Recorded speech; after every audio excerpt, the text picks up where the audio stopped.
আমি খেলাটা দেখতে বসছিলাম এভারটনের সাথে এই সিটির, বাট প্রবলেমটা যেটা হয়েছে, আমি দেখতেছিলাম সিটি এভারটনের গলা চাইপা ধরছে, একেবারে গলায় পাড়া দিয়া ধরছে, টুটি চাইপা ধরছে, এরকম একটা অবস্থা। অ্যান্ড এমন অ্যাটাক দিতেছিল, ম্যাচের বয়স যখন 5 মিনিট, তখন সিটির পজিশন হয়েছে 97% অ্যান্ড আপনার এভারটনের পজিশন হয়েছে 3%।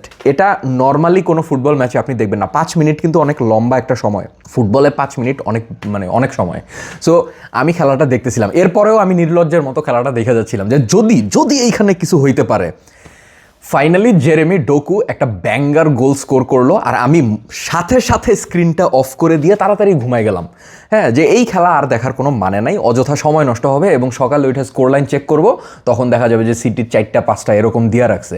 সো এরকম মনে হইতেছিল আমার, এরপরে ঘুমাই গেলাম। বাট আজকে আমি একটু লেট ঘুম থেকে উঠছি, তো ঘুম থেকে উঠে ফ্রেশ ট্রেশ হয়ে তারপরে আইসা মোবাইলটা হাতে নিয়ে আপনার এই পয়েন্ট টেবিলটা চেক করতে গেলাম।